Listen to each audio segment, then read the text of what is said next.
e se tornar. Vamos lá, vamos usar o verbo. Deixar, unir, se tornar. Só as mulheres, vamos lá. Ok? Esses são os 3 grandes fundamentos.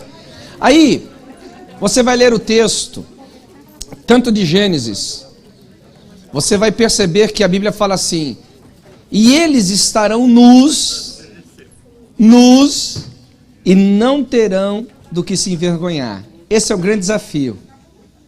É o grande desafio. Esse ato de se unir, de se tornar uma só carne, a gente tem que depois parar para pensar se nós realmente estamos nus. Casado não pode estar vestido. E casado não pode ter vergonha. Eu vou explicar o que significa isso emocionalmente e espiritualmente em relação à vida. Mas esse é o grande objetivo. Você deixa, você se une, se tornando uma só carne, para viver uma vida transparente, nu, e uma vida que não nos causa vergonha. Enfim, nos enobrece. Glória a Deus. Então, na questão de se unir, você tem que pensar assim: eu estou agora constituindo uma nova família. Eu deixei para trás o meu pai e minha mãe e fui para um projeto que significa agora construir minha própria família. Eu deixei de ser provido para ser provedor, eu deixei de estar lá em submissão para ser autoridade, eu deixei de ser espectador para se tornar um exemplo. E agora eu vou construir junto com a minha mulher essa nova família.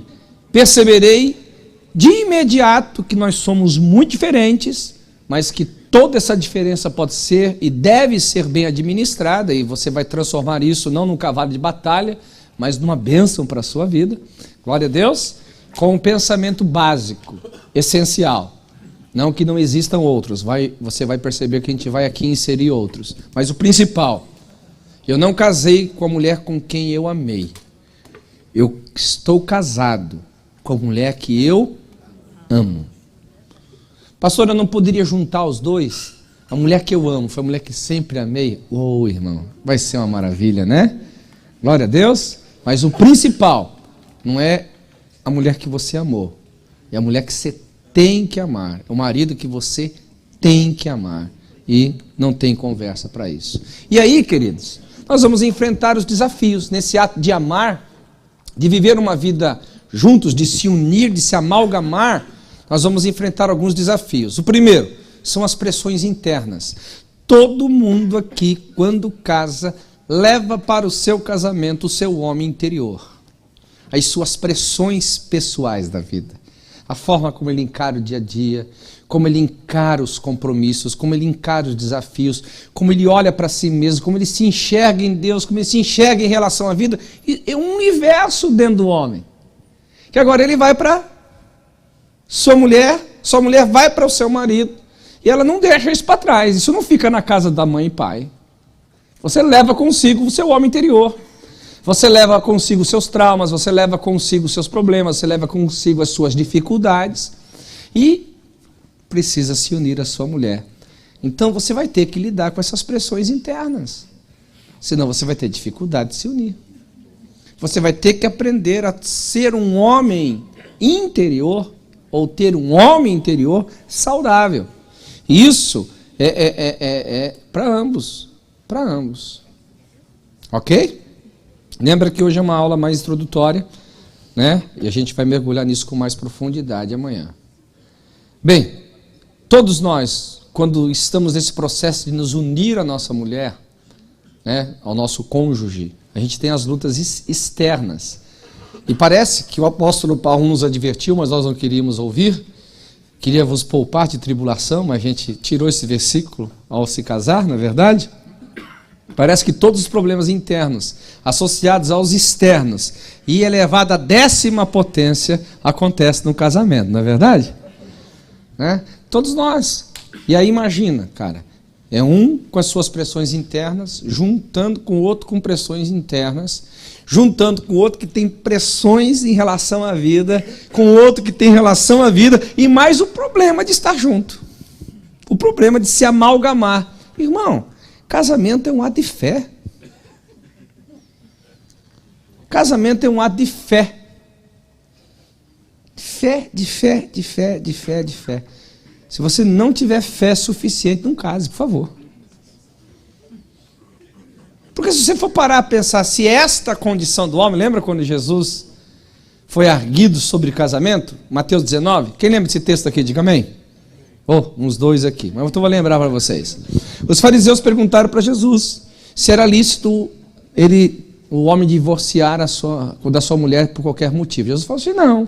Olha, não se lembra o que está escrito? Desde o começo foi assim. Deus fez homem e mulher, eles iriam então deixar pai e mãe, se unir e se tornar uma só carne. E aquilo que o homem aquilo que Deus juntou, não separe o homem. E aí o discurso continua, e os discípulos pegam e dizem, mas se esta é a condição do homem, convém não casar. Aí Jesus fala, isso é uma outra questão, porque uns nascem eunucos, e esse é um cara mais... Eu estou brincando. Aproveitar que minha mulher não está aqui hoje. Esse é um bem-aventurado homem que não precisa de mulher, na verdade, meu irmão, que maravilha, né? Mas vamos lá. Eu tenho que brincar agora, mas vocês não vão mostrar esse DVD para minha mulher, não, né? Tá? Tem outros que se fazem, outros que são feitos, mas não são todos que têm essa condição.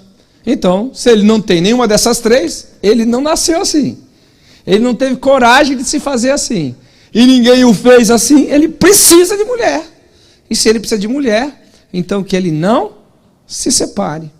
Então, você percebe que a exclamação dos discípulos, uau, se esta condição do homem... Por quê, queridos? Eu costumo brincar, eu costumo dar um título dessa mensagem do M&M. Alguém conhece aquele chocolatezinho, que é uma M&M? Né? Eu brinco que M&M é bom, mas não é tão doce assim, não é verdade? M&M, my marriage, ou seja, meu casamento, né? Então, nós precisamos parar para pensar sobre isso. Porque não é fácil, né? Porque a gente tem aqui as pressões relacionais, não é fácil. Quarta pressão são as pressões conjugais, e a gente vai lidar com isso. Pastor, a gente vai ter todas as sessões aqui só casal, eu posso escolher qualquer sessão para falar sobre sexo aqui, ok? Acho que domingo talvez não, né? Melhor não, né? Então amanhã a gente em algum momento vai falar sobre isso daí, amém? Vai ter um momento erótico aqui na nossa conferência. Eu vou mostrar umas fotos bem legais aqui, viu? Coisa que você nunca pôde ver, eu vou permitir você ver, tá bom? Coisa de crente, coisa de crente, coisa de crente. Né? Tem o sex shop, eu vou mostrar o sex church, ok? Tá? Vamos lá. Quem está comigo, diga amém. Vocês são assembleianos mesmo. O Dal foi lá para baixo aqui esse negócio. Tô brincando, irmão. Não vou mostrar nada não, vai ficar tranquilo. Não tem slide nenhum não, né? Tá? Então, nós vamos deixar isso para um assunto especial, mas são pressões.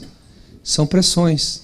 Quer ver uma coisa interessante? Uma vez eu estava aconselhando um casal, eles queriam ter um filho, menino, e naquela época já tinha se descoberto de que o sêmen feminino, ele é mais lento, só que ele é mais resistente. E o sêmen masculino, ele é mais ligeiro, só que menos resistente. É bem assim a vida normal, né? O homem é mais mole, desiste mais cedo. A mulher parece que é mais devagar, mas ela vai mais longe, né? E aí, então, eles estavam fazendo um tratamento para ter filhos. E eu aconselhando esse casal de pastor. Esse casal de amigos. E a questão é que a pressão sexual dele foi essa. Falou, pastor, eu estou casado há muitos anos com a minha esposa, a nossa relação sexual é uma maravilha, mas só de pensar que tem o dia, a hora certa do negócio acontecer, pastor, eu acho que eu vou broxar, eu não vou aguentar, é muita pressão na minha cabeça, eu tenho que aconselhar. Pastor, passa por cada coisa, irmão, misericórdia, né? Tem que manter o homem ali com vigor. O dia certo, né? Ok. Mas tem pressões sexuais, sim. Tem pressões e não são pequenas, não. Tem as pressões financeiras. Pastor, não fala. Você tem pressão financeira? Eu não, mas acho que vocês devem ter, não é verdade? Entendeu? E eu vou falar, mas depois eu repito. é a maior causa de divórcio. Todas as pesquisas mundiais indicam a primeira causa de divórcio, problema financeiro. Coisa horrível, né? Ok. E acima de tudo, as pressões espirituais. O diabo veio para quê? Matar, roubar e destruir. Não é por acaso que a família é um dos maiores alvos de Satanás. Porque ele sabe, irmãos, eu queria que você repetisse comigo. Família forte, igreja forte, igreja forte, cidade protegida. Mais forte.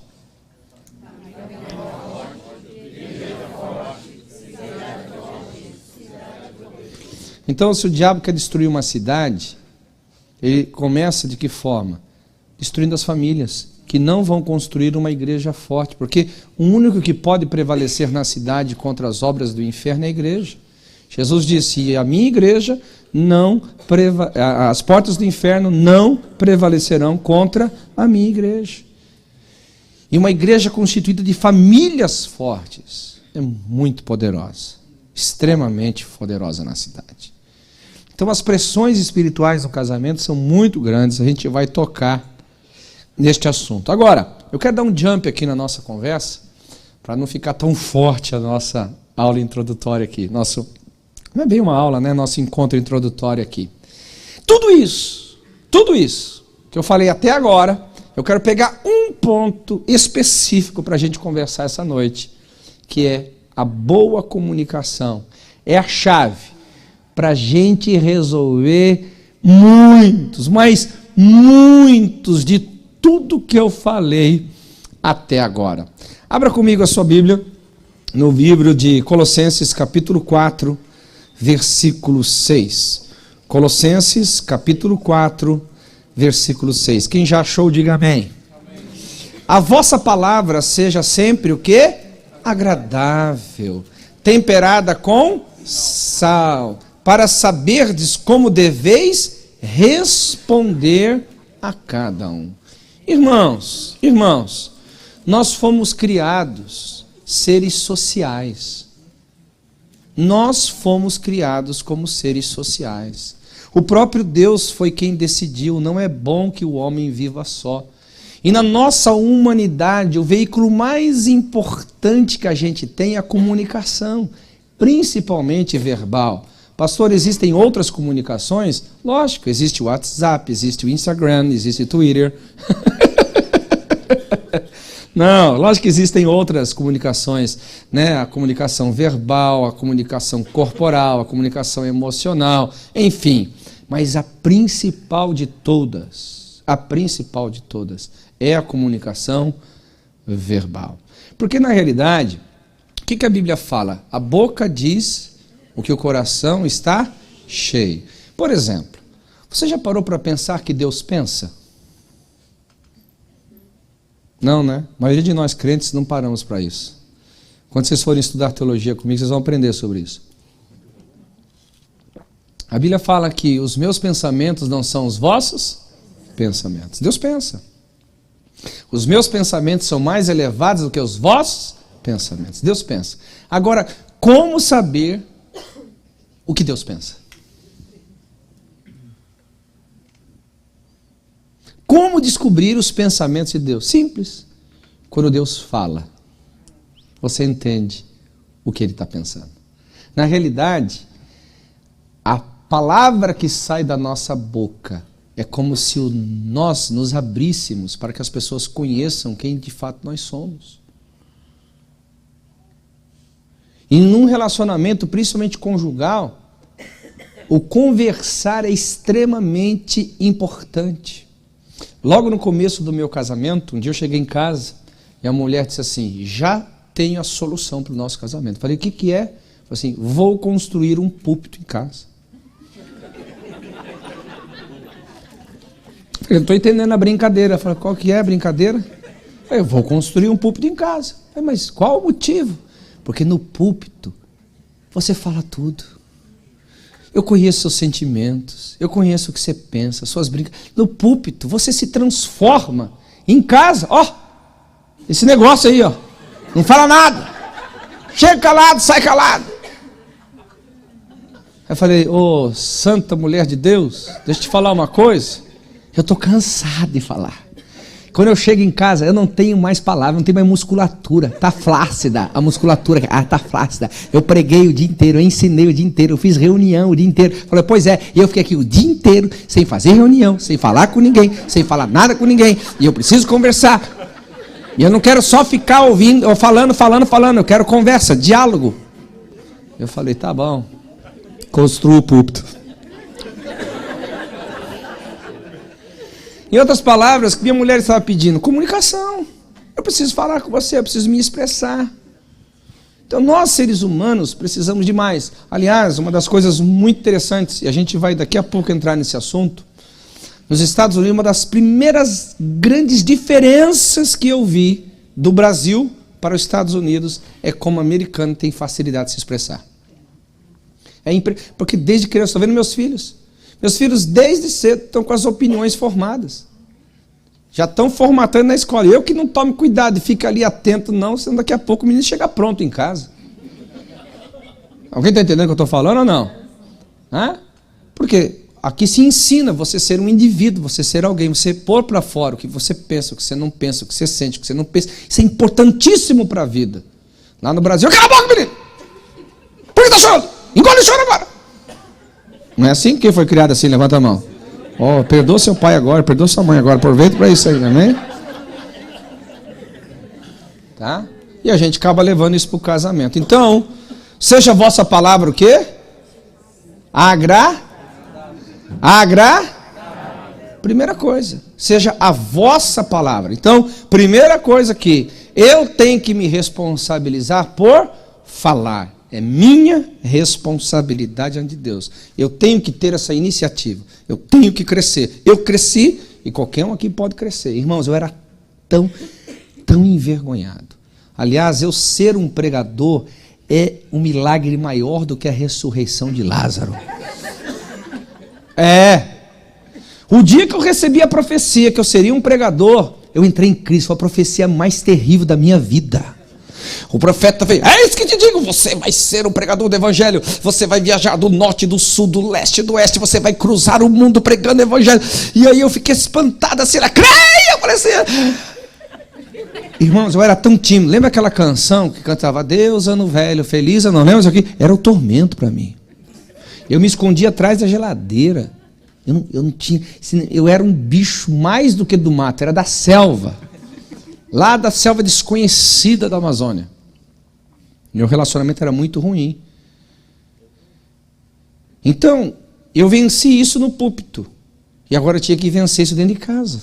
Aprender a compartilhar as coisas do meu coração. É um crescimento, é uma escola. A vida, ela não nasce pronta. A vida é desenvolvida.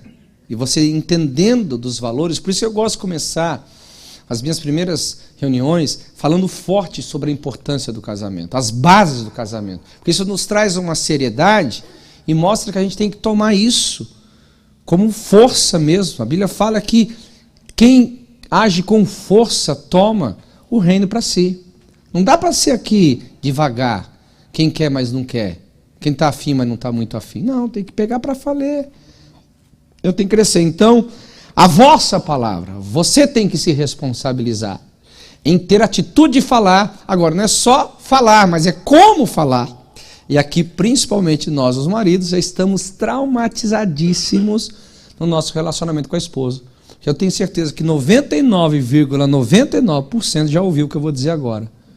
Poxa, o marido chega, mas o que eu estou falando não é a verdade? Então qual que é o problema? Não é que é a verdade, é o jeito que você está falando. Não é assim que as mulheres falam? É o jeito, sempre é o jeito. Então, não adianta só falar, tem que saber como falar. Que seja o quê? Agradável. Agradável. Para gerar o quê? Um relacionamento, porque o que você fala, alguém vai responder. Alguém vai trazer de volta isso. É a semente que vai vir com o seu fruto. Então a gente vai estudar um pouquinho sobre isso daqui. Amém? Então nós somos seres sociais e devemos entender que a comunicação verbal é uma das armas mais poderosas para se construir um relacionamento saudável, uma família saudável, uma relação sexual, ou melhor, uma relação conjugal saudável. Então eu quero falar aqui sobre os 4 níveis de comunicação conjugal. O primeiro nível diz a respeito sobre poucas palavras.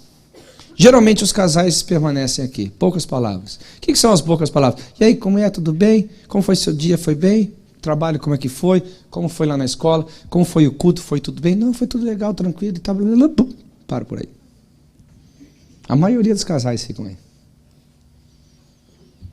A maioria. Um comentáriozinho aqui, outro comentáriozinho aqui, outro comentáriozinho aqui, comentáriozinho lá, etc, parari, parará. E talvez a coisa fica mais profunda quando entra a fofoquinha santa, sabe? Lá no culto, o irmão, é o irmão, aí conversa profundamente da vida do irmão, mas não conversa sobre o casal.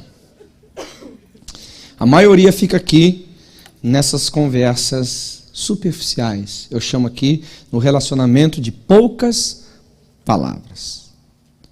O segundo nível aqui são os fatos. Quando o relacionamento se apresenta as situações.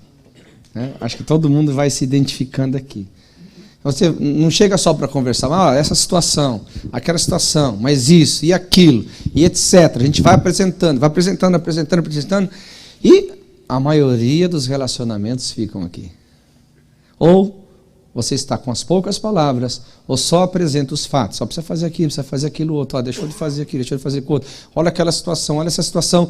Mas não tem um desdobramento. A questão, querido, aqui é que muitos casais estão insatisfeitos porque esses 2 níveis não produzem nível de realização emocional. Não produz nível de satisfação de serem ou unidos em um só propósito. A comunicação, ela precisa ir além disso. É importante, poucas palavras, é importante palavras? Sim, é importante apresentar fatos? Sim. Mas você tem que chegar ao que eu chamo de terceiro nível. E eu digo que esse é o mais perigoso. Ele é o mais tenso de tudo. E nós vamos colher vários exemplos aqui. Que é o de emitir opinião. Por exemplo, eu passei um estressezinho antes de vir para cá. Eu tenho um casaco, um blazerzinho que eu ganhei de um discípulo meu, muito lindo. Eu gosto demais daquele blazer. Só que a minha mulher, desde o dia que viu, odiou aquele blazer. Algum marido já tem um negócio desse em casa? Diga amém aí. Amém. Odiou. Então ontem, a gente arrumando a mala e tal, eu peguei o blazer assim, falei, meu amor, me ajuda aqui. Qual roupa fica bonita? Que camisa que eu ponho com esse blazer aqui? Que calça que eu ponho com esse blazer aí? Nada fica bom com esse blazer aí. Ela emitiu a opinião dela. Aí eu já logo falei, mas isso aqui, se você olhar nas capas de revista, todo mundo usa um blazer desse, todo manequim tem um desse aqui. Ela falou assim, então faz se quiser, você gosta? Ontem, antes de vir para a conferência de casais, sabe o que eu fiz? De raiva? Não usei o blazer. Só para não dar um gostinho para ela. Ela vai ficar aqui até o dia que ela gostar. Não jogo fora, não dou para ninguém. Ela vai ter que um dia gostar desse negócio aí.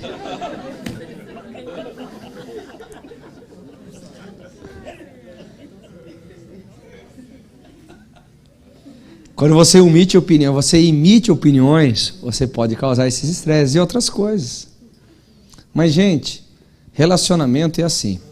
Quando você entra nele, as conversas geralmente são poucas, porque você está no processo de se conhecer. Depois, quando você passa por esse nível, que são as opiniões, você vai entrar nos períodos das crises. Mas a questão é que a maioria de nós, com medo das crises, nunca falamos o que pensamos. E geralmente isso desemboca lá com o ninho vazio. Vou te adiantar lá na frente, te jogar agora lá para os seus 60 anos, 65 anos de idade.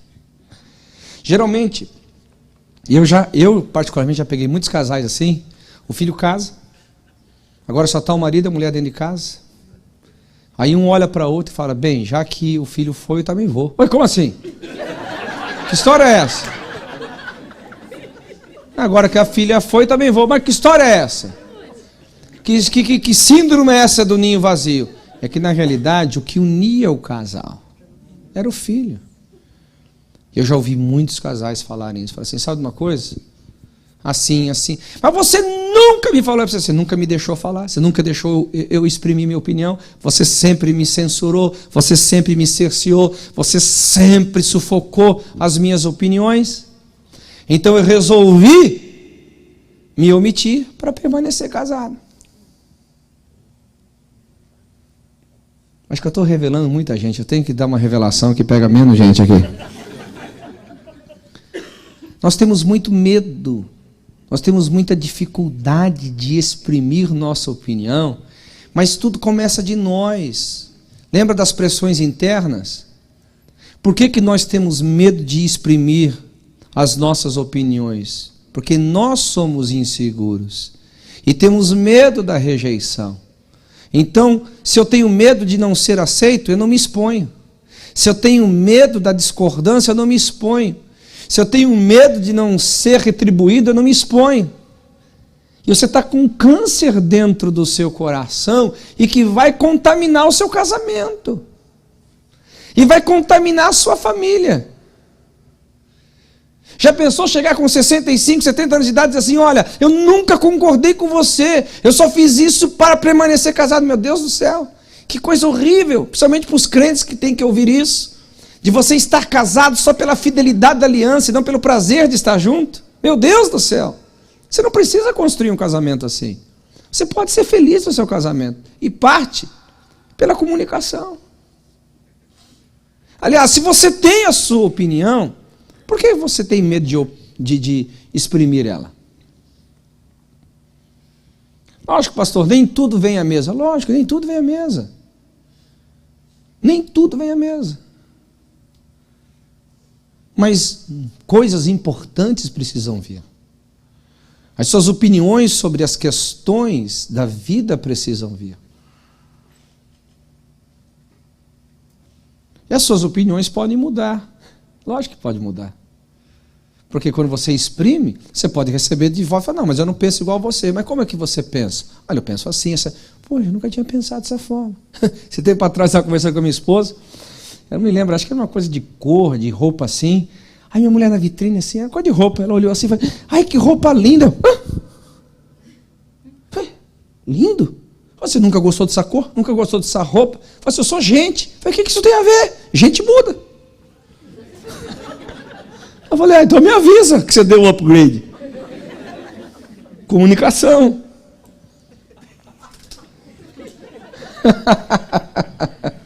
Comunicação. As opiniões precisam ser emitidas. Porque nem sempre você vai estar certo. Você precisa ter um aferidor, e não tem melhor do que quem está construindo a vida com você. Você pode estar certo de fato, influenciar pensamentos corretos no seu relacionamento, principalmente dentro da sua casa. E você pode, ao longo da vida, mudar de opinião, porque você cresceu, amadureceu, e agora você vê a vida com outros olhos. Faz parte da vida, você é gente, e gente muda, como diz a minha mulher. Agora, ficar sem opinar, porque você tem medo da aceitação, não, meu irmão. Você tem que cuidar de você. O problema não está lá fora quem está te ouvindo. O problema está aqui dentro. O problema está aqui. E se você continuar desta forma, querido, você vai adoecer ainda mais. Agora, lógico, quando você for exprimir sua opinião, seja agradável, seja sensato, não ofenda, não fira, mas exprima a sua opinião. O que você pensa sobre isso? Por exemplo, eu estou com crianças de 6 anos de idade. E crianças com 6 anos de idade, você não pode dizer só não. Você tem que dar uma razão por que do seu não. Quem já passou por isso aqui ou está passando? Diga amém. É impressionante, porque eles ajudam você a entender a vida. Eu estou nessa fase com meus filhos de tentar ensinar eles que às vezes existem nãos que não existe explicação de imediato. Só obedece. Ah, é uma luta, irmão. Está mais fácil o Satanás se converter. É uma luta. Ele quer saber o porquê, o motivo do não. Entendeu? E é fato. É fato, as pessoas não se sentem confortáveis no desconhecido, não seguem o desconhecido. Faz parte da vida. Mas é uma coisa que a gente tem que pensar, sim, é que quando você exprime sua opinião, geralmente, às vezes, você vai descobrir que as suas opiniões são infundadas. Você mesmo não sabe o motivo e a razão porque você tem aquela opinião. E quando você expõe ela ao público, pô, isso vem à luz, isso é um aferidor para você. Opa, espera, porque eu tenho uma opinião que nem de fato, de verdade, eu parei de pensar sobre ela. Eu não sei o quanto isso é mito, não sei o quanto isso é tradição, não sei o quanto eu trouxe dos meus pais que também nunca pensaram a respeito e me transferiram isso.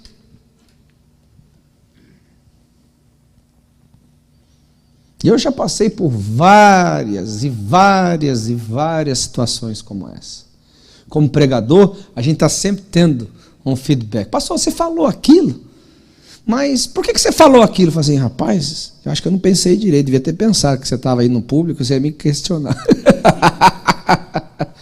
Então, automaticamente, um pregador, ele já desenvolve essa arte da retórica, da réplica, da tréplica. Então, a mente do pregador se torna mais treinada nesse objetivo, nesse propósito da vida. Mas as pessoas que não têm essa função, elas às vezes não treinaram tanto. Questionar por que que você pensa da forma como você pensa. Emitindo opinião. E aí você tem que fazer uma pergunta. Por que que eu tenho essa opinião? Será que não é um preconceito? Por que que eu tenho essa opinião? Será que não é fruto de um trauma? Por exemplo, lembra que eu falei que eu era pobre, mas pobre? Dificilmente, irmãos,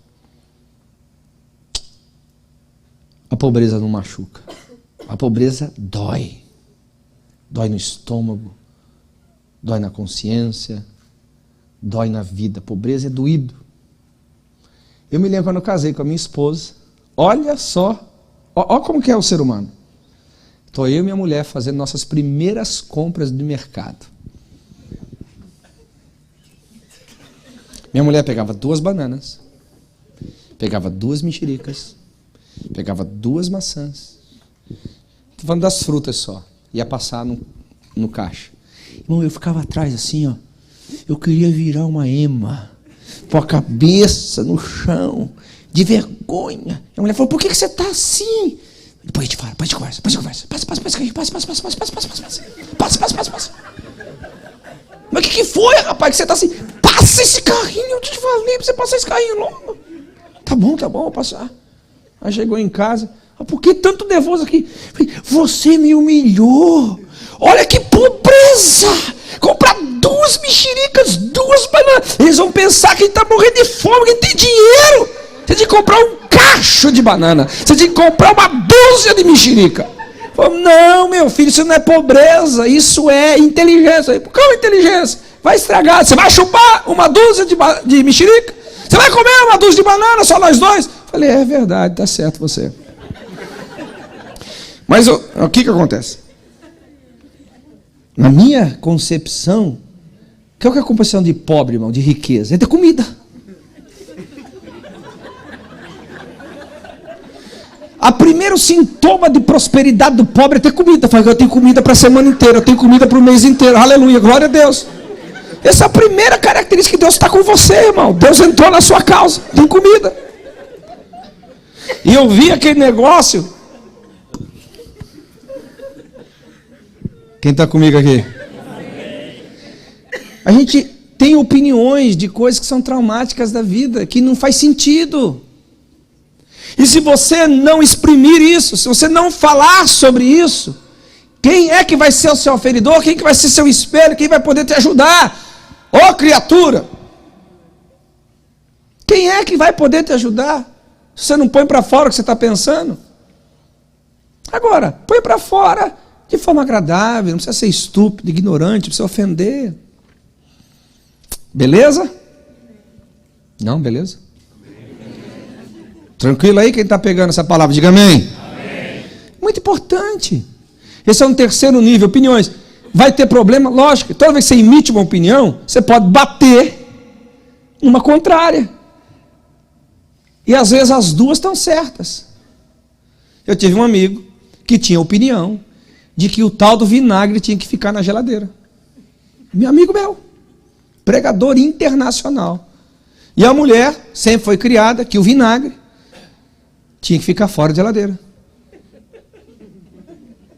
Você pensa que o casal não passa por isso? E eles colocaram a opinião na mesa. A opinião do rapaz era: eu vi a minha mãe fazendo a vida inteira. O que você viu sua mãe fazer a vida inteira? Colocar o vinagre dentro da geladeira, criatura. Aí ela chega para a razão dela. A mulher fala: eu também tenho minha razão. Qual é a tua razão? Eu também vi a minha mãe guardar a vida inteira o vinagre fora da geladeira. E agora, quem é que tem razão? É isso aí. Aí os dois chegaram à conclusão: é verdade, o vinagre já é um vinho estragado. Não vai fazer diferença se é fora ou dentro. Quase que eles compraram vinagre para cada um pôs onde quis. É igual o problema. Eu tive esse problema. Chegar em casa, a minha mulher: o papel higiênico tem que vir para fora. Eu passei por isso. Mas eu nunca me liguei, irmão. Para mim é como que o rolo viesse na mão. É para fora, é para dentro de qualquer jeito. Tá aqui, eu ponho aqui. Eu não vou ficar virando o rolo para colocar aqui. Aliás, a minha casa não tinha nem suporte. Quando tinha papel higiênico, glória a Jesus. Suporte, era assim, ó, o papel higiênico era em cima assim, ó. E quando caía no chão molhado do banheiro, que não tinha cortina, que molhava. Alguém já passou por isso aqui? Ninguém confessa a pobreza agora. Todo mundo quer fazer papel de rico, mora nos Estados Unidos, todo mundo é rico, milionário, não é verdade? Minha casa nem tinha suporte, irmão. Aí vai, que coisa é essa? Mas depois eu sou curioso, eu fui descobrir, eu fui fazer a pesquisa. Você sabe como é que foi patenteado o suporte de papel higiênico? Para fora. A patente original é para fora, o papel higiênico sai para fora, assim, ó. Mas não tirando a patente, eu fui perguntar para minha mulher por que tinha que ser para fora. Eu falei assim: ó, deixa eu te explicar. Porque para dentro, Marcelo, o papel pode esfregar na parede. E depois eu vou esfregar isso aqui, você sabe aonde? Eu não quero esfregar isso aqui depois de ter passado pela parede. Falei: é verdade. Eu já quase tive uma ideia de criar uma coisa assim, um suporte assim, que contra bactéria, contra germes, papel higiênico sair esterilizado.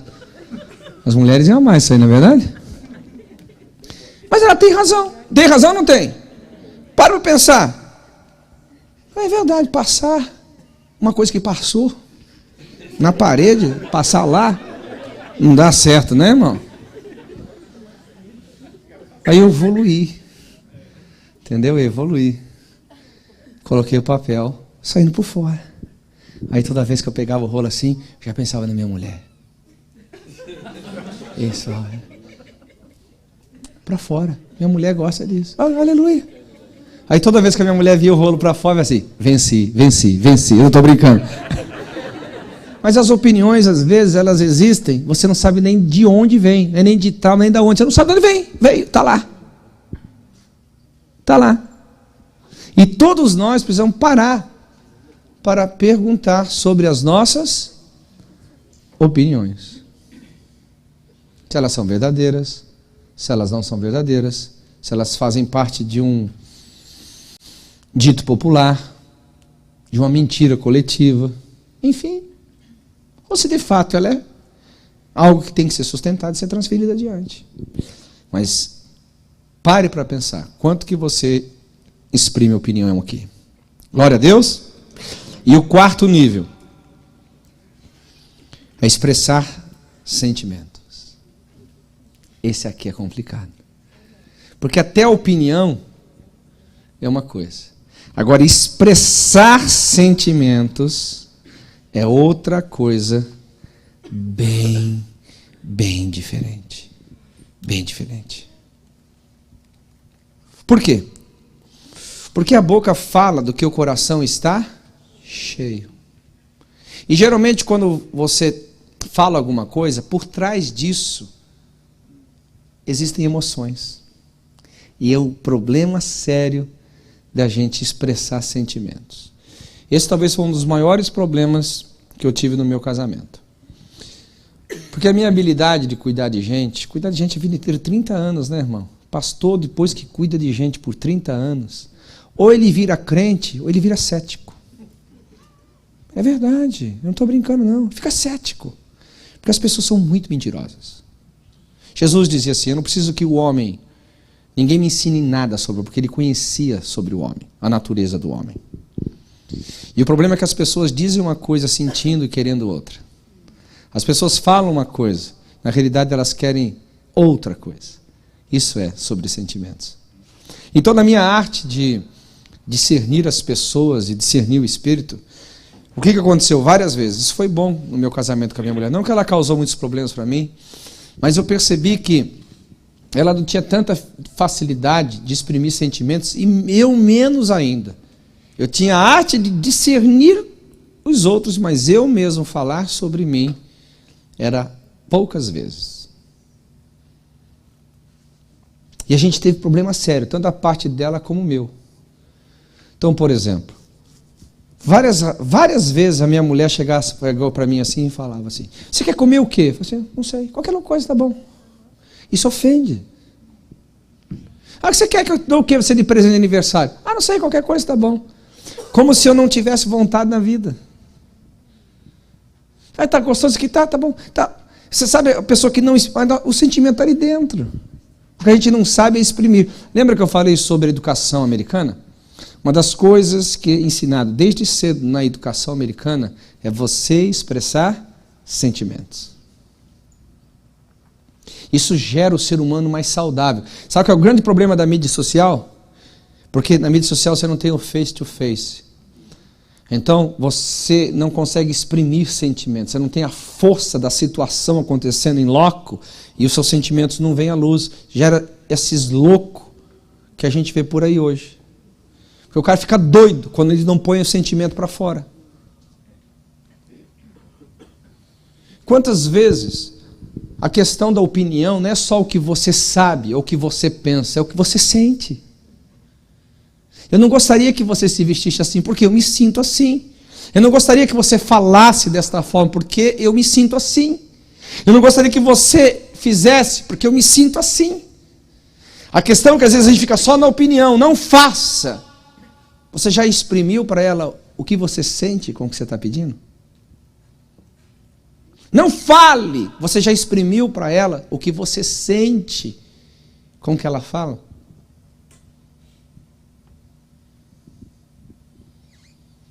Dificilmente nós exprimimos opiniões. Eu tenho ensinado muitos meus filhos, porque eu sofri demais com isso. Lembra que eu falei? Meus pais se separaram, eu tinha 5 anos de idade. Minha mãe teve que trabalhar igual louca, 24 horas por dia praticamente, de segunda a segunda. Eu não tive ninguém de confiança para eu exprimir meus sentimentos. Então eu virei um bicho do mato, guardando os meus medos, as minhas frustrações, a minha falta de aceitação. E quando eu vim para o mundo real, que é contato com gente, contato com pessoa, falar e ouvir, se expressar, emitir opinião, meu Deus, era uma dificuldade, então eu sempre ficava muito calado. E eu fui para o casamento assim. Até que eu fui aprendendo. Não gosto. Hoje a minha mulher já até sabe, se eu não gosto, eu não sei porque eu não gosto, Adri, mas não gosto. Eu vou descobrir porque eu não gosto, mas me faz mal. Me dá um ruim aqui dentro. Alguém já passou por isso aqui ou não? Só eu? Eu não vou pregar aqui não, vocês me fazem me sentir muito pecador. Quem já se sentiu assim? Fala amém, pelo menos. Não sinto ruim. Sua mulher fala uma coisa assim, dá um negócio aqui dentro assim. Ou seu marido fala uma coisa, dá um negócio assim, você segura, mas você sente mal. Não, você não tem coragem de falar. Isso mostra que você não se uniu ainda. Você está junto. 30 anos, 50 anos. Mas ainda o nível de comunicação é de um recém-casado. É de uma pessoa imatura na vida. E geralmente homem, né? As mulheres podem dizer bem sobre isso. Geralmente homem tem um medo de se abrir, já percebeu? Homem tem um medo de ser vulnerável. Homem tem um medo de ser fraco. Imenso, imenso, imenso. Por isso que homem morre cedo, irmão. É verdade, mulher é muito mais resolvida na vida. Porque conversa. E na arte da comunicação, não vou entrar aqui, diferença de homem e mulher, mas mulher é assim, ela vai falando. Homem, deixa eu te dar um conselho, nunca interrompa a sua mulher enquanto ela estiver falando. Por quê? Para o seu próprio bem. Ah, mas por que pelo próprio bem? Mulher, quando ela está falando, ela não está falando. Ela está se organizando para o que ela quer falar. E se você interrompe ela, ela nunca organiza o que ela quer falar. Então ela vai ficar falando e nunca vai falar nada. Mas é assim que a mulher funciona. Deus criou ela assim. Agora você vai querer mudar a natureza feminina? Ela é assim. Então, ouça, deixa falar. Eu vou ensinar um pouquinho sobre isso. Pastor, vou ter que passar das 10 hoje, pode ser? Os irmãos me permitem passar um pouquinho das 10 aqui? Que eu acho que eu não deveria interromper aqui. Está fluindo. Pode ser ou não? Beleza, então. Então, primeiro nível, poucas palavras.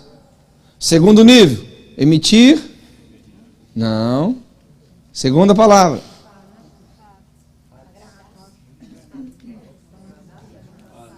Apresentar fatos. É que eu não estou ouvindo bem aqui. Apresentar fatos. Terceiro. Quarto. Expressar sentimentos. Agora, pensa uma coisa. 1 Timóteo 1,7. Eu quero que você leia comigo aqui. Não, acho que é 2 Timóteo 1,7. 2 Timóteo 1,7. Olha o que a Bíblia diz.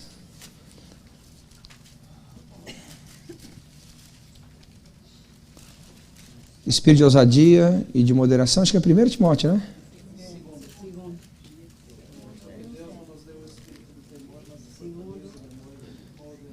Ah, isso mesmo, estava aqui. Isso aí. Na Bíblia eu vou ter que fazer um upgrade agora. 2 Timóteo, Deus nos deu o quê? Espírito de moderação. Fala com quem está ao seu lado. Moderação. Mais forte, diga moderação. O que é a moderação? Você sabe o que é isso? Mente saudável. Mente saudável. Deus não nos deu espírito de medo, de covardia, mas de ousadia e de moderação. Deus nos deu uma mente saudável. A tradução do original para nós é isso, mente saudável. Se você quer exprimir sentimentos onde as suas opiniões estarão sendo conhecidas, você tem que ser saudável, irmão. Porque se você for doente, se os seus pensamentos forem doentes, se a sua forma de enxergar a vida forem doentes, as suas opiniões serão doentes e seus sentimentos serão doentios. Aí você vai para aquela pressão, a pressão interna, que se transforma numa missão interpessoal, porque você não está vivendo sozinho nesse mundo, principalmente a sua esposa, seus filhos vão sofrer demais, porque você é doente. Nunca no universo se necessitou tanto de saúde emocional como nos dias de hoje. As pessoas são altamente doentes nas suas emoções. Elas não têm aprendido a se construir ou se reconstruir em Deus para ter essa mente saudável. Porque a Bíblia, quando fala de coração, irmão, ela não está falando dessa bomba aqui que bombeia sangue. Coração é mente, a sede da sua alma, a sede dos seus pensamentos. E você precisa o quê? Passar por um processo Um processo que se inicia, guarde o que eu vou te falar agora, se inicia, eu tenho que parar para pensar sobre o que eu estou pensando. Repita comigo, eu preciso pensar sobre o que eu estou pensando. Quem já pensou que você precisa pensar sobre aquilo que você está pensando? E se você não pensar sobre aquilo que você está pensando, você pode pensar coisas que são pensamentos completamente equivocados. Nós não paramos para pensar sobre o que nós estamos pensando. Nós não julgamos. Nós não trazemos da perspectiva de Deus os nossos pensamentos. A gente só permite que esses pensamentos fiquem dentro de nós. E a gente não para pensar, eu preciso pensar sobre isso. Eu de fato construí esse pensamento. Eu de fato quero pensar sobre isso. Porque pensamentos governam a vida. Pensamentos formatam a vida. Pensamentos geram sentimentos. Sentimentos geram ações. Repete comigo. Pensamentos geram sentimentos. Sentimentos geram ações. Agora, se os seus pensamentos forem maus, você vai gerar sentimentos ruins, que vão gerar automaticamente ações ruins e que vão afetar o seu destino. Nesse caso, o seu casamento.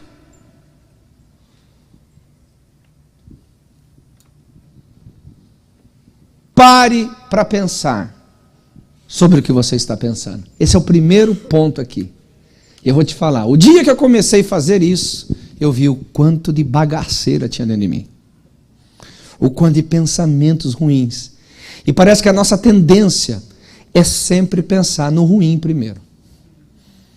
Quem tem essa tendência aqui? Levanta a mão. Ó, a maioria de nós. A gente parece que não faz força para pensar na coisa ruim, não é verdade? Ela vem. Agora eu vou te dar um segredo aqui. Vou te dar um segredo. Você tem que pensar, da mesma forma que os pensamentos governam a sua vida, você pode governar os seus pensamentos.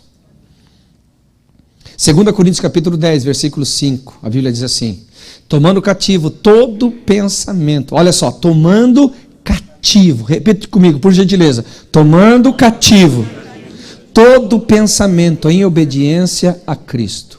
Então, quando eu penso sobre o que eu estou pensando, e eu percebo que não deveria estar pensando no que estou pensando, porque está totalmente contrário ao que Deus quer que eu pense, eu tomo cativo aquele pensamento e digo, alto lá, paralisado está esse pensamento e você não vai ter governo sobre a minha vida. Eu tomo cativo.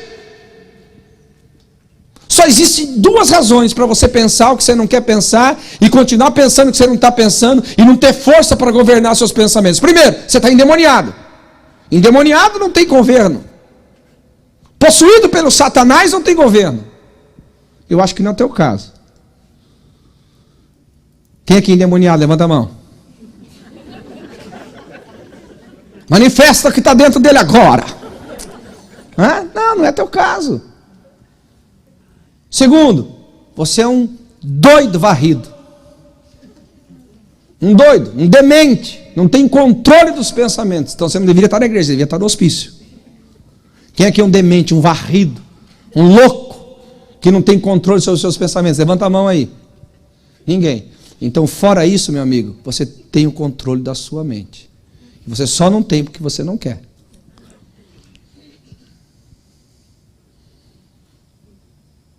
Eu não posso aqui, irmãos, eu não posso aqui evitar que os pássaros voem sobre a minha cabeça. Mas eu posso evitar que eles façam ninho nela. Os pensamentos passam. Quantas vezes depois que eu entrei nessa rotina de pensar sobre o que eu estou pensando, eu estou pensando uma coisa, ei, mas eu não construí esse pensamento. Ei, mas eu não quero pensar sobre isso. Eu não fico mais fazendo força, eu simplesmente paro de pensar. Deixa eu tentar dar uma dica para você aqui. Imagina aqui um cenário aqui, você está com a televisão ligada, aí está lá o âncora da televisão falando tudo que você não concorda, tudo que você desagrada, tudo que você discorda. Quem já passou por isso aqui, assistindo televisão? Aí, o que você faz? Você fica lá, não, essas palavras não vão me afetar, essas palavras não vão me atingir, o que ele está falando não vai mudar a minha vida? É assim que você faz? Não, meu amigo, você só muda de canal. Você só muda de canal, acabou o negócio. A mesma coisa os pensamentos. Se você está pensando algo que você não queria pensar, e se os seus pensamentos denigrem a sua vida, diminuem você em Deus, e que não estão em linha com a verdade de Deus, que não constrói um bom relacionamento, não constrói uma boa imagem sobre você, muda. Muda, muda. Muda. Muda de canal, muda de pensamento. Pare de pensar o que você não deveria estar pensando.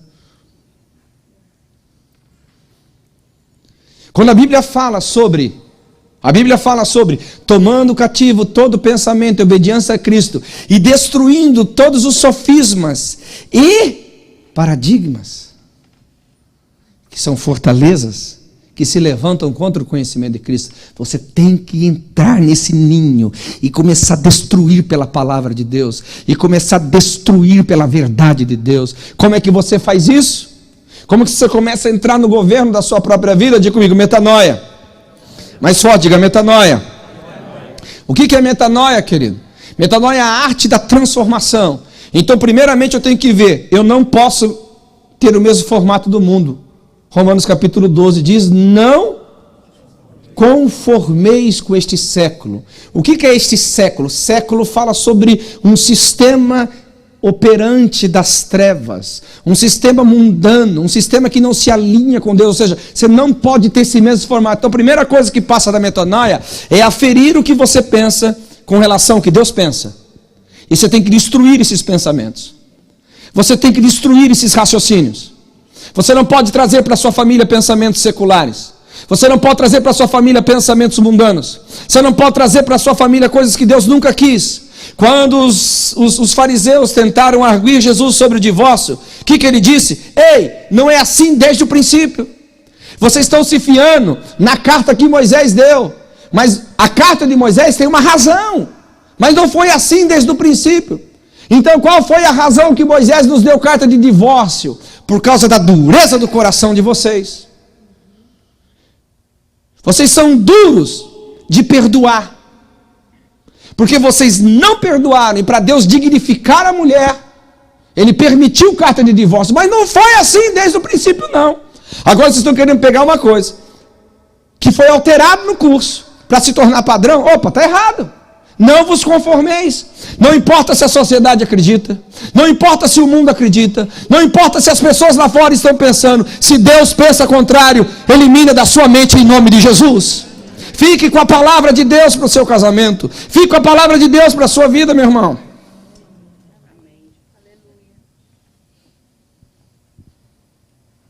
Fique com a palavra do Altíssimo. O que destruiu Eva e Adão no paraíso foram o roubo que eles sofreram. Eles perderam a palavra de Deus. Quando a palavra de Deus não teve mais governo sobre eles, perderam tudo que Deus havia preparado. A mesma coisa acontece conosco em nosso casamento. Não vos conformeis. O padrão secular não é o padrão que Deus quer para você. O padrão que o mundo oferece não é o padrão que Deus quer para você. Há um padrão nas Escrituras. Há um padrão que é desde o princípio. Você deixa, você se une e você se torna. Não abra mão disso em o nome de Jesus. Amém? Amém. Aleluia. Mais 10 minutinhos aqui e eu termino. Agora, preste atenção. A boca fala. Mais forte, a boca fala. Então, eu não me conformo, mas eu me transformo pela renovação do meu entendimento. Você pode, irmão. Você pode mudar a sua forma de pensar. É possível. Esse ditado que não tira a pinta de onça velha é do Satanás. Você está de oncinha aí, irmã. Não que você é velha. Você também está meio tigrezona hoje aí, né? Esse negócio de ver meio tigrezona com culto de casais é meio assim, uma sugestiva aí, viu, irmão? Vai notando aí, aleluia, Brasil. Isso é forte, Brasil, recebe aí. roupa cor da pele, um encontro de casais, é muito sugestivo. Tá assim, um anúncio do Pentecostes. Tá? Tô brincando aqui. Mas quem está comigo, diga amém. Amém. Você pode transformar. Você não está numa condição imutável. Você está numa questão de aprisionamento. O que é aprisionamento são esses paradigmas. Esses paradigmas que estão te aprisionando, que não há verdade de Deus ali. E onde não há verdade de Deus tem escravidão. Transformai-vos pela renovação do vosso entendimento. Pense sobre o que você está pensando. Julgue o que você está pensando.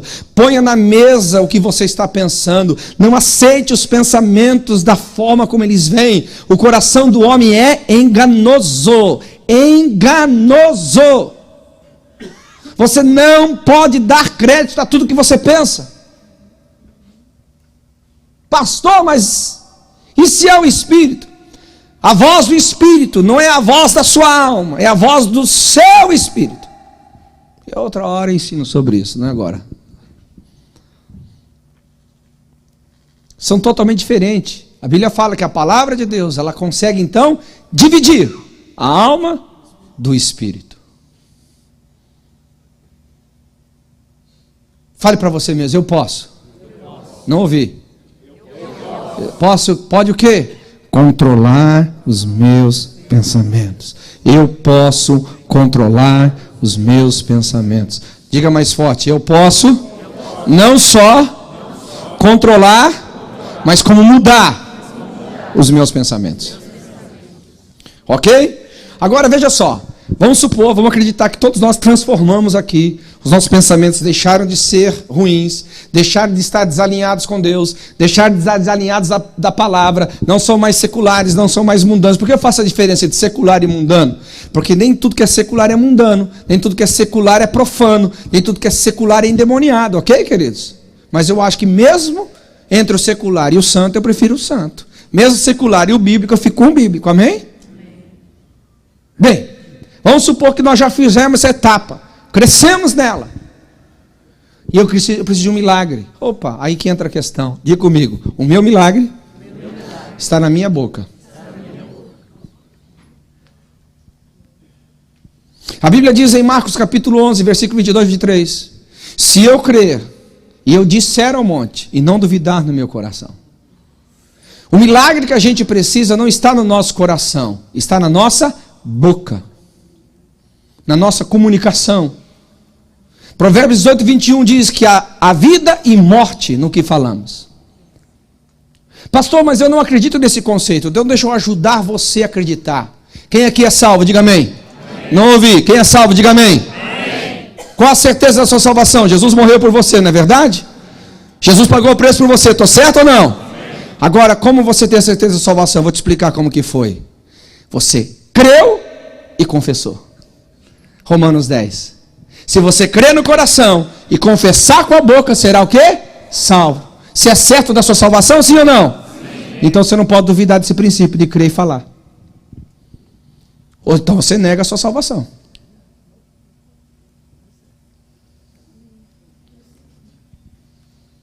Eis a palavra, está perto de ti, na sua boca e no seu coração. O problema é que nós, queridos, muitas vezes pensamos que eu vou ficar crendo. A crença é importante, mas é infrutífera. O milagre que você precisa tem que estar na sua boca. O milagre que você quer ver no seu marido, o milagre que você quer ver na sua esposa, o milagre que você quer ver no seu casamento, tem que estar nos seus lábios. A boa comunicação, a boa expressão. Você tem que parar de ser uma fonte amarga, uma fonte de maldição. Você tem que parar de profanar o seu casamento. Libere palavras de vida, palavras de glória, palavras de bênçãos, palavras de transformação. Não seja como a geração que andou junto com Josué e Calebe, que quando olharam a terra prometida, profanaram a terra. Não profane o seu marido, não profane a sua esposa. Libere palavras, não diga realmente a terra é boa, mas mas ali tem gigantes para nos devorar. Não, não diga isso. Diga como Josué e Caleb: o milagre que você precisa tem que estar na sua boca. A terra realmente é boa e de fato tem gigantes. É verdade, ninguém está negando os fatos, mas nós vamos derrotá-los, porque o Senhor nos deu a palavra, o Senhor nos liberou a sua promessa. Alguém está aqui? Diga amém. Alinhe a sua boca ao seu coração. Agora, se você não for lá do início, se você é doente, meu irmão, o que vai sair do seu coração? Só porcaria. Só porcaria. Aí você espera que o seu cônjuge seja saudável por você? Não, ele está intoxicado por você. Isso acontece demais. Nós vamos crescer. Quem vai crescer aqui? Diga amém. Amém. Glória a Deus. Eu começo a terminar aqui, a partir de hoje, e amanhã a gente vai deixar para outra fase. Bem, a boa comunicação vai te ajudar demais a você falar. Diga comigo, a minha comunicação pode ser radioativa. A Bíblia fala. Cuidado, não se torne muito de vós amargos, porque a amargura de vocês contaminará os outros. Já percebeu gente amarga? Gente amarga não consegue ficar calado. Ele vomita radioatividade e contamina todo mundo ao redor. Bem, a sua comunicação pode ser reativa e aqui diminuir demais você. Os animais são assim. Os animais seguem instintos. Eles são reativos. Você chega para um cachorro assim, e chega assim: ah, seu imbecil, seu cachorro magricelo, ah! Mas a forma que você fala, ele vai abanar o rabinho, porque ele pensa que você está agradando, ele não entende o que você fala.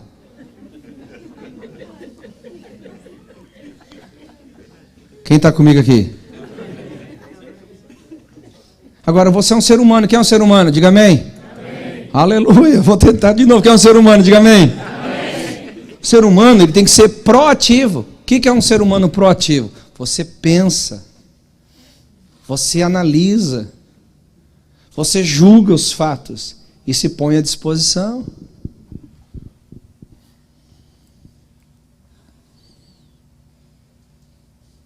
Proativo, pró-ação, pró ao que você está construindo. Você está na fase de se unir à sua mulher, você está na fase de se unir ao seu marido. Seja proativo a esse propósito. Está construindo uma vida junto. Glória a Deus ou não? Pare para pensar sobre isso. Proatividade é essencial. E aí, de uma forma muito simples, eu termino aqui, te mostrando como que você pode ser proativo. Eu quero te ensinar sobre usar a linguagem responsiva. Diga para o seu irmão, vamos treinar. Seu irmão com a sua esposa, seu irmão com o seu marido. A linguagem responsiva. Diga para ele, vamos treinar. Eu lá sei que é isso, alguns estão falando, mas espera um pouquinho aí. Vou te ensinar. Eu vou te usar o exemplo do jogo de tênis aqui. Quem já jogou tênis? Eu gosto de jogar tênis demais. Um dos meus esportes favoritos é tênis. Eu gosto demais. Ok? Bem, para você começar a jogar tênis, a primeira coisa que você tem que saber é que você tem que jogar segundo as regras. Não dá para você inventar as regras. Meu filho Eric, ele gostava demais. Agora ele já está aprendendo, né? Vai à escola, a escola ajuda muito isso. Mas antes, quando ele ficava muito em casa, ele, para ganhar, ele sempre fazia as regras dele. E aí, no começo, aí tudo bem, essa regra tá. Aí ele está começando a perder dentro das regras dele, ele mudava a regra de novo. Alguém já viu isso no casamento ou não? Não, né? Nunca ninguém viu isso, né? Isso nunca acontece. Não, irmão. Num diálogo, numa comunicação, existem regras, existem princípios, tem que ser o quê? Obedecidos, ok? Uma regra do jogo, uma regra. No tênis, só joga uma bola de cada vez. Igual no futebol. Você já percebeu que tem aqueles catadores de bolinha no tênis? Quando uma bolinha escapa, o que eles falam? Interrompe a partida. Lógico, para preservar o jogador, mas é que na quadra só pode ter uma bola. O que significa isso numa conversa responsiva? Um assunto de cada vez, criatura. Aleluia! Um assunto, um só de cada vez. Tá? Um assunto de cada vez, tudo bem? Não vale? Pode conversar 2, 3, pode, 10, 15, 50, pode, mas desde que seja... Não, ninguém concordou. Pode ser 10, 15, 50? Pode, eu aconselho que não, tá? Aconselho que é muita emoção por um dia só. Mas, desde que seja um de cada vez, amém? E nessa conversa responsiva, cada um tem que ocupar o seu lugar. Quem já jogou tênis aqui? Sempre tem o sacador e sempre tem o recebedor. Não dá para os dois ao mesmo tempo sacar. Não existe. A regra do jogo é um saca e o outro recebe. Isso quer dizer, criatura, um fala e o outro ouve. Difícil, mas tem que ser assim. A regra do jogo diz, um fala, o outro escuta. Ok? Aí entra uma coisa interessante. Quem saca tem que ser responsável pelo que vai sair da boca. Esse é o grande segredo da conversa responsiva. Porque, meu irmão, a forma como você fala, Newton já dizia que toda ação gera uma reação. A forma que você sacou, meu irmão, a bola vai voltar para você. Vai voltar. No jogo é assim, a bola vai rápido, ela volta mais rápido. A bola é lenta, ela volta lenta. A bola rápida, volta mais rápido. Quanto mais pancada de um lado, mais pancada do outro. Então o sacador sempre vai ser o diapasão da conversa. Se você já começa mal, meu amigo, aguenta. Ok ou não? Vou te dar um conselho. Quer ver, por exemplo? Vamos supor aqui um casal, os dois trabalham fora. E naquele dia o marido chegou em casa mais cedo e a mulher liga para ele e fala assim: amor, você poderia fazer o jantar para nós? Eu tive um dia tão difícil e eu estou tanto cansada. Você poderia fazer isso para mim? Oh, meu amor, lógico, eu poderia fazer com todo carinho. Vai ser um prazer para você. Você quer comer o quê? Você quer uma ave? Você quer uma carne de boi? Você quer um macarrão? O que você quer? Não, faz o que você acha melhor aí. Uma coisa simplesinha e tal, só não queria me desgastar. Ah, tá bom, amor, vou fazer para você sim. Vou te esperar com um jantarzinho bem gostoso, ok? Ai, eu te amo tanto. Você é tão especial para mim. Não é assim que vai acontecer? Ok? Vamos lá. Aí você chega, a mulher liga para você, mesmo caso. Ah, meu amor, eu também estou cansado, eu trabalhei o dia inteiro, eu cheguei em casa agora, a gente compra uma pizza aí, entendeu? Mas pizza, então a gente dorme com fome, que eu estou cansado.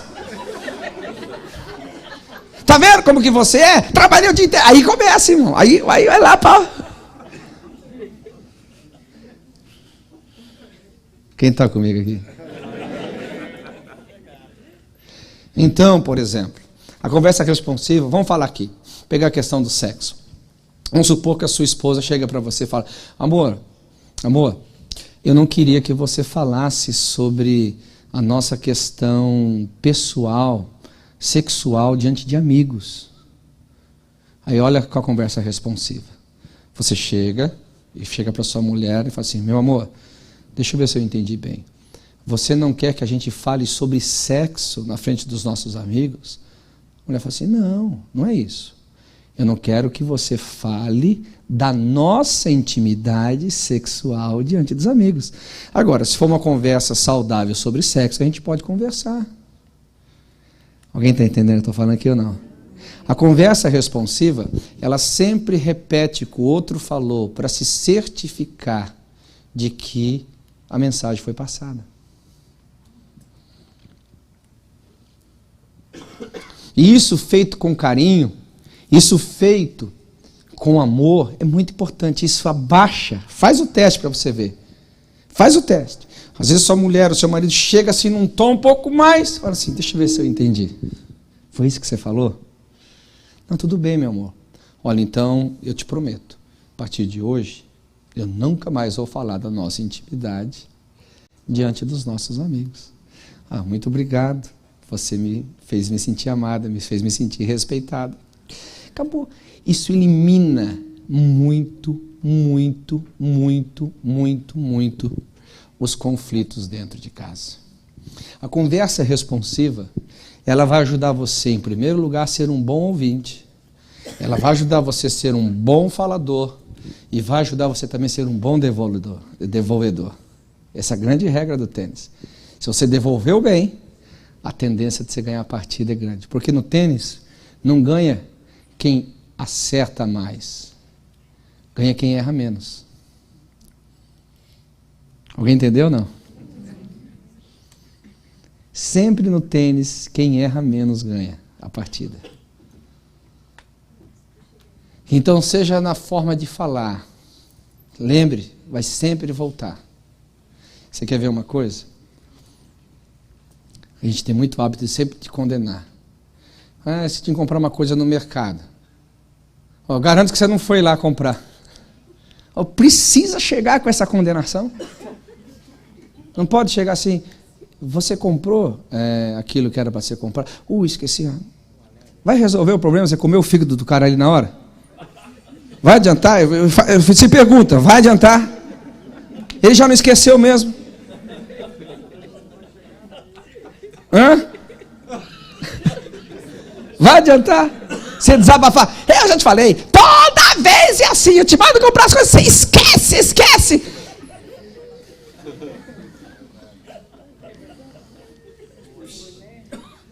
Então, a conversa responsiva. Esse aqui é um assunto muito longo, mas é apenas você parar para pensar. Talvez a gente volte um pouquinho amanhã aqui, na questão da comunicação. Mas pense sobre isso. Eu com os meus filhos, com a minha esposa, tenho feito muito isso. No começo, a minha esposa, ela achava que eu estava tirando sarro dela. Por que você está repetindo o que eu falei? Isso é sarcasmo, não é sarcasmo. Eu estou tentando mostrar para você se é de fato o que você quis falar. É isso que você quis falar? É isso que você quis dizer? Então tá bom. Tá bom. E aí eu termino dizendo, lembra que eu falei que toda palavra é carregada de emoção por trás? Quem lembra? Sabe, queridos, às vezes, quando a pessoa diz, você não tem que ficar procurando se ela está certa ou errada. Você não tem que ficar atrás se ela está com razão ou não. Se os sentimentos dela estão certo ou errado. Ame. Apenas ouça. Eu sempre digo para minha mulher, tem horas que não é para julgar. Se é importante para mim, tem que ser importante para nós. Depois a gente para pensar sobre isso, se eu estou certo ou errado. A questão é que a gente já, de imediato, já quer dar o veredito, está errado, está certo. Não, ouça, pensa, reaja bem, devolva bem essa bola. Faça a partida ser agradável. Porque, afinal de contas, numa partida de tênis, você tem duas formas de jogar ela. Ou você joga para derrotar o adversário, que eu acho que não é o caso de nenhum de nós aqui. Ou você joga para se divertir, para ter uma partida muito gostosa, que eu acho que é o que nós estamos esperando. Amém? Amém. Deus te abençoe. Até amanhã.